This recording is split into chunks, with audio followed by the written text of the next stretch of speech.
Bienvenue sur Automoto. Après 10 ans d'existence, tout d'abord sous giron Citroën avant de devenir marque à part entière, DS révèle enfin sa grande berline tant attendue. Alors avec cette DS9, la France tient-elle enfin le porte-drapeau capable de rivaliser avec la concurrence premium? En tout cas sur le papier, elle dispose de sérieux arguments.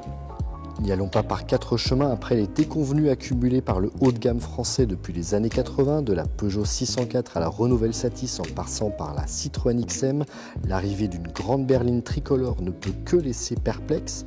On s'interroge forcément sur la capacité de cette DS9 à inquiéter la concurrence allemande, tout d'abord en termes de motorisation. Eh bien la réponse est oui. En faisant culminer 360 chevaux à son catalogue de motorisation, cette DS9 couvre la très grande majorité des mix proposés par les Audi A6, BMW Série 5 et Mercedes Classe E auxquels elle entend s'attaquer. On lui pardonnera pour le moment d'éviter toute incursion dans le cercle très fermé des variantes RS, Motorsport et AMG réputées intouchables.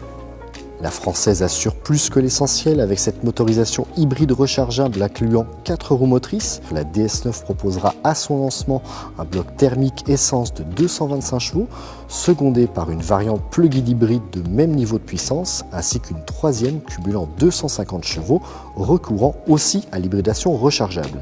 Ces versions électrisées promettent une autonomie située entre 40 et 50 km WLTP grâce à une batterie de 11,9 kWh qu'il est possible de recharger en 1h30 via le câble de 7,4 kW embarqué. Pour sa part, la motorisation électrique intégrée à la boîte de vitesse automatique à 8 rapports atteint 80 kW, 110 chevaux pour 320 Nm de couple. La DS9 mise ainsi de manière exclusive sur l'essence en hybride pur thermique, s'affranchissant totalement de motorisation diesel. Mais cette DS9 vise avant tout l'international où ce type de carburant tend à disparaître. C'est d'ailleurs en Chine qu'elle sera exclusivement assemblée et vendue pour redonner, espérons-le, des couleurs à PSA. Le groupe qui, échaudé par les résultats médiocres dans l'empire du milieu, réoriente la stratégie de sa voiture, désormais à vocation mondiale. Pour plaire au plus grand nombre, la Sedan va bien évidemment mettre en avant son savoir-faire du luxe à la française, mais pas seulement en termes de raffinement. Pour s'imposer, elle voit grand avec une longueur totale de 4,93 m, la plaçant idéalement au niveau des berlines allemandes citées précédemment et faisant d'elle la française la plus longue jamais produite après-guerre. Extérieurement, la DS9 ne peut cacher sa filiation avec la Peugeot 508 dont elle est extrapolée.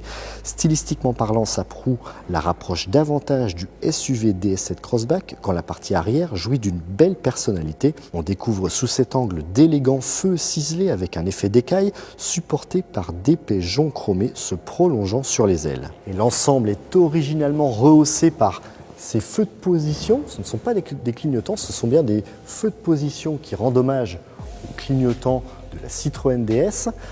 Et s'agissant du DS3 Crossback, la DS9 reprend les poignées affleurantes sur les portières.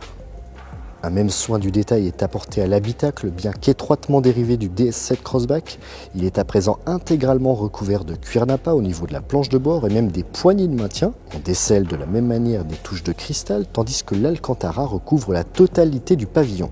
Et ça, la concurrence allemande peut rarement en dire autant. Le confort fait aussi partie de cette exclusivité avec, en première mondiale sur le segment, des sièges arrière aussi bien chauffants que massants et ventilés. L'acoustique a également prévalu dans cette voiture avec des vitrages feuilletés, également l'atténuation des vibrations avec un système de pseudo-collage de la caisse en production.